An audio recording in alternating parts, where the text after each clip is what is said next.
Assalamualaikum warahmatullahi wabarakatuh. Warahmatullahi wabarakatuh. Kembali lagi nih bersama Hafiz Marsal di siaran santri, yang pastinya di acara Santri Bicara. Sore hari ini sudah kedatangan di studio siaran santri.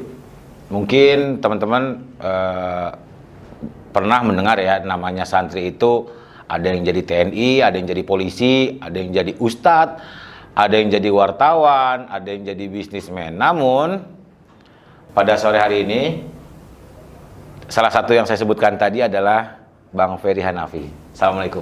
Waalaikumsalam warahmatullahi wabarakatuh. Nah, Bang Ferry, antum ini kan dari pesantren. Sekarang jadi militer. TNI Angkatan Darat ya. Angkatan Darat. Nah, boleh nggak antum ceritain sedikit dong ketika antum ini kan santri, udah santri terus jadi militer. Apa sih yang pernah angan-angan antum tuh ketika jadi santri pengen jadi militer tuh gimana? Sebetulnya dulu waktu di pesantren sedikit pun tidak terpikir untuk jadi militer. Ya, setelah jadi militer yang terpikir anak itu ingin jadi ulama. Ya, minimal anak itu Pendakwah lah gitu ya. Ya, pendakwah dalam hal setelah selesai dari pondok, anak bisa berdakwah di kampung gitu. Ternyata dengan seiring berjalannya waktu mindset itu berubah dan anak ikut di pelatihan di kemiliteran. Wih, berarti ketika antum pas masih jadi santri itu udah mulai kebayang-bayang gitu ya, udah mau jadi militer. Mungkin antum juga udah mempersiapkan kali. Untuk persiapan, ya pasti untuk persiapan ya. Fisik terutama ya, kan di pondok kan ada istilahnya setiap pagi itu ada acara lari pagi. Oh, Jarius Sobah. Jarius Sobah, betul. Iya. Anak agak sedikit lupa. Jarius Sobah, iya. Nah, itu pas antum berarti fisiknya itu selain lari pagi di pesantren, mungkin antum ada mengikuti olahraga lain gitu. Yang saya ikutin ya hanya pembinaan fisik sendiri aja di pondok dulu. Wah, waktu itu pas udah mendapat angan-angan jadi masuk anggota militer, itu ketika antum di kelas berapa pas pesantren? Ketika kelas 4, kelas 3 waktu itu.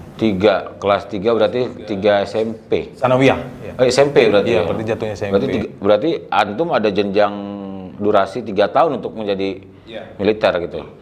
Nah, ketika antum ingin jadi militer waktu itu jadi dari pesantren, ada nggak merasa terkucilkan atau juga antum merasa minder gitu? Ada? Oh, tidak ada. Jadi peran sebagai seorang santri di militer itu cukup dimunculkan karena mengingat jadi aparat yang peduli akhirat, ingat akhirat gitu. Aparat ingat akhirat. Oh, keren banget tuh teman-teman. Jadi punya slogan di dalam domir antum berarti ya? Iya, betul. Aparat ingat akhirat. Nah, antum udah masuk militer. Waktu itu saingan antum tuh kan banyak pasti ya? Ya, pasti. Ada dari pesantren juga? Setahu Ana tidak ada. Cuma mungkin ya setahu Ana tahun Ana masuk itu tidak ada gitu. Oke. Dan kawan pun tahunya mungkin bukan dari pesantren tadinya awalnya gitu. Nah, kan ibarat kata nih dari ilmu agama menyeberang dikit tentang ilmu ketahanan Indonesia. Ada yang larang nggak dari keluarga antum? Atau didukung? Justru keluarga mendukung sepenuhnya karena memang dari pihak keluarga mensupport ya, apalagi kakek juga jadi dari TNI juga. Pahlawan dong berarti? Oh, bukan dari TNI juga tapi bukan pahlawan. Oke. Nah, berarti antum mengambil inspirasi seorang kakek berarti? Iya, seorang kakek. Nah, terus antum udah jadi militer. Di mana antum dulu? Mendaftarkan atau gimana gitu? Ya, pertama mendaftar itu ada di kota Ana, itu di Jambi. Tahun berapa itu? Tahun 1996. Oh, oke. Ha. Anak daftar tuh 96 dan anak gagal. Oh, sempat gagal. Sempat gagal di tahun 96, sempat gagal dan Nyoba lagi tahun depan. depan 97. Anak ikut di tahun 97 dan dinyatakan lulus. Lulus. Sebagai apa? Sebagai saya di prajurit 2 dengan pangkat pertama prajurit 2 Hah?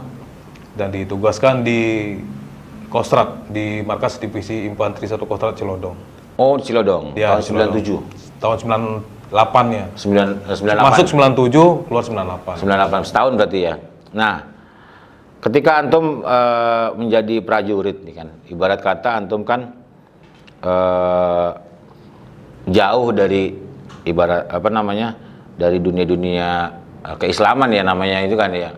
Mungkin kita bisa mendengarkan juga bahwasannya yang namanya santri itu bukan hanya mengajarkan untuk sholat atau juga mengaji saja gitu benar ya. Tapi mungkin dari dakwah militernya itu juga ada kali, Sat. Di pas lettingan saya dulu itu kami diikutkan untuk kegiatan sholat, ada sholat maghrib dan subuh gitu itu. Oh, berarti yang khusus dari pesantren jadi imam gitu? Ya, pesantren jadi imam. Jadi ya kalaupun dalam kegiatan yang penuh kita juga sempatkan waktu sholat walaupun itu di kodok. Gitu. Oh, di kodok gitu. Nah, sudah masuk ke militer. Daerah mana aja antum yang pernah jamakin? Maksudnya antum dapat tugas di mana aja? Ya, pertama kesempatan tugas menangani di Semanggi dulu, Pak. Di Senayan. Tragedi Semanggi? Iya, tragedi Semanggi di Senayan tahun 98. Oh, antum Pernah saya di Senayan. Kita di Senayan di playover Senayan. salah satunya antum saksi matanya dong? Ya, siap. Nah. Terus selain itu di mana? Mungkin di daerah-daerah mungkin daerah-daerah konflik itu pernah? Di Aceh 2002. Isugam itu ya dulu ya? Iya, dulu GAM. Oke. Nah, antum udah jadi militer nih, mungkin nih teman-teman ya, anak apresiat banget nih sama antum nih, santri jadi memperkokoh benteng NKRI, bener gak? Nilai-nilai apa sih yang antum dari pesantren terus antum bisa terapkan di dunia militer? Paling tidak dakwah itu tetap jalan gitu. Walaupun sesama angkatan, sesama teman, sesama letting, tetap anak menyampaikan dakwah, mengajak mereka dalam ketaatan kepada Allah. Gitu. Bagaimanapun juga sebagai seorang Islam ya wajib menunaikan 5 waktu. Gitu. Oh, berarti dimanapun antum berada ditugaskan, dalam posisi apapun, sholat nggak bisa ditinggalin dong ya, berarti ya? Udah harga mati. Gitu. Udah harga mati, keren banget, keren. Nah, Ustadz, antum punya nggak cerita gitu yang unik-unik? Misalkan antum kan udah jadi militer, terus inget-inget gitu zaman-zaman di pesantren. Terus apa sih yang sama gitu kehidupan di militer dan pesantren? Kedisiplinannya, terutama kedisiplinannya di pesantren. Suka kebayang gitu nggak waktu antum dimarahin sama pengurus rayon, terus ini kayak dulu aneh nih gitu nggak pernah? Ya persis sama pendidikan di pondok, di pesantren dengan militer itu nggak jauh beda. Cuman perbedaannya kita dididik untuk keilmuan dan kalau di militer kita dididik untuk mempertahankan negara kesatuan gitu aja. Nah, ya kita sebagai alumni pesantren juga pasti ingin mengetahui dong bagaimana sih kisi-kisi suksesnya santri ingin jadi militer. Mungkin antum ada pesan-pesan gitu kepada teman-teman yang mungkin yang saat ini masih menjadi santri yang ingin melanjutkan profesinya sebagai militer gitu. Ya untuk rekan-rekan santri yang saat ini punya cita-cita untuk menjadi militer, banyak kesempatan di dunia militer, apalagi sekarang ini dari pihak Tentara Nasional Indonesia merekrut melalui jalur Ada kota, jalur prestasi tahfiz yang tahfidz Quran. Quran dari pendakwah juga Ya. ada. Karena terutama di TNI, di TNI itu ada dinas khusus untuk pembinaan mental. Hmm. Pembinaan mental itu ada Rois, Rohani Islam. Iya. Itu ya itu pembekalan untuk mental-mental prajurit di lapangan di saat bertugas. Ya mungkin salah satunya seperti itu. Hmm. Ditugaskan untuk memberi siraman rohani ya tentang keagamaannya.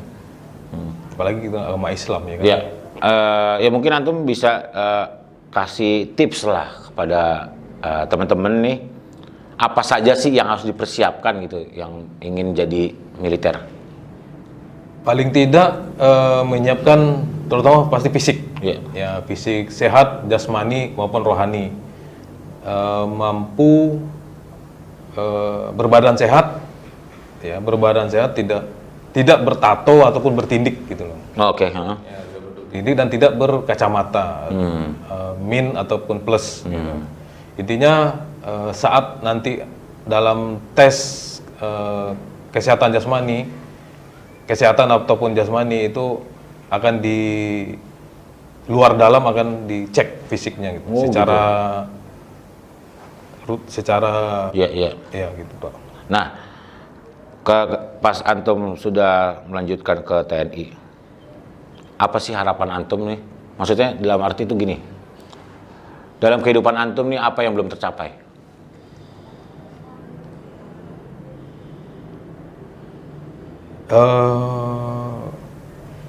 Untuk saat ini mungkin yang pencapaian sudah semua, ya kan? Apa yang Anda cita-citakan, hanya saja mungkin lebih ke apa ya, pendakwah. Pendakwah. Ya mendakwahi bahwa mempertahankan negara itu adalah sebagian juga daripada iman. Gitu. Hubul waton minal iman. Nah, saya jadi batuk nih ngomong Arab nih. Nah, terima kasih banyak nih Ustadz Ferry. Tapi Ana ada pertanyaan lagi nih Ustadznya. Udah terima kasih, tapi ada pertanyaan lagi. Habisan kalau waktu durasinya 30 menit kurang kalau kita ngobrol begini. Ustadz, antum nih udah keren banget. Jadi santri, terus juga militer, terus katanya antum juga mendakwah juga ya, suka mengisi kajian-kajian ketika di TNI juga gitu. Kajian antar teman aja itu. Oh, antar teman. Iya, kita bikin buat majelis kecil-kecil. majelis gitu. kecil ya sering. Nah, kan bagaimana mempercayakan gini? Ketika antum TNI membela negara, bagaimana membedakan? Maksudnya gini, Sat. Jadi anak kegok nih nanya, Sat. keluarga, profesi gimana antum bedain itu? Takutnya kan ada beberapa orang yang ingin terjun ke dunia militer atau juga kepolisian, terbentur keluarganya, mungkin istrinya, itu gimana kalau menurut antum? Sebelum kita mendaftar untuk menjadi anggota TNI, kita sudah dibikin surat persetujuan, ya persetujuan bahwa kita adalah milik negara. Gitu. Kita adalah milik negara, intinya. Kalau kata bahasa pesantrennya diwakafkan gitu ya? Diwakafkan ya. Jadi jiwa dan raga itu diwakafkan. Udah kontrak, ibaratnya udah kontrak kita dengan negara bahwa kita siap ditempatkan di mana saja. Dan untuk istri, untuk pendamping kita kelak, itu memang harus yang benar-benar mengerti tentang pekerjaan kita sebagai seorang militer. Gitu. Berarti negara nomor pertama, istri nomor kedua dong, Ustaz? Ya seperti itu, Pak. Seperti itu, Ustaz? Ya seperti itu. Nah. Jadi mengutamakan kepentingan negara dari kepentingan keluarga sendiri. Oke. Teman-teman, terima kasih banyak sudah menyaksikan obrolan saya bersama Ustadz dan Komandan. Ustadz Komandan Ferry Hanafi. Kira-kira antum kapan ini? Setelah antum sekarang di Jakarta di Mabes. Di Mabes. Karir antum bisa jadi panglima? Oh tidak. Gini kan saya jalurnya jalur dari bawah gitu. Jadi kalau untuk jadi panglima itu mungkin jalurnya dari akademi militer gitu. Oke. Berarti kalau sekarang ini antum tingkat ratingnya udah paling tinggi di kalangan antum. Ya, saya di tingkat bintara sekarang. Jadi jenderal bisa dong? Tidak. Karena jalur jenderal itu harus masuk melalui akademi militer. Kalau boleh tahu sekarang usia antum berapa, Sat? Untuk usia anak sekarang 42 tahun. 42 tahun. Punya anak? Punya anak 3. Tiga anak. Oke, terima kasih teman-teman yang sudah menyaksikan obrolan saya bersama dengan Ustadz Hanafi Rais. Mudah-mudahan kita bisa mengambil kesimpulan yang baik bahwasannya santri itu, saya punya slogan yang namanya santri is not only ngaji. Nah, jadi nggak selalunya ngaji, nggak selalunya sarungan. Gitu kan. Jadi ketika saya menjadi santri itu pernah saya mendengar kiai saya itu pesantren ini hanya memberikan kunci. Memberikan kunci bagaimana kita menggunakan kuncinya itu. Jadi setelah kita mendengarkan ulasan dari Ustadz Komandan Hanafi Rais, bener ya? Kita belum bisa ustad kali. Hah? Belum ustad kali. Ya kalau biasanya kan kalau junior manggil senior ustadz gitu. Nah, kita bisa mengambilkan kesimpulan yang baik. Mudah-mudahan teman-teman yang menyaksikan ini bagaimana mengetahui bahwasanya santri itu bisa menjadi militer, menjadi pengabdi negara. Dan pastinya saksikan terus siaran santri di acara Santri Bicara. Kembali lagi di program selanjutnya. Assalamualaikum warahmatullahi wabarakatuh. Waalaikumsalam warahmatullahi wabarakatuh.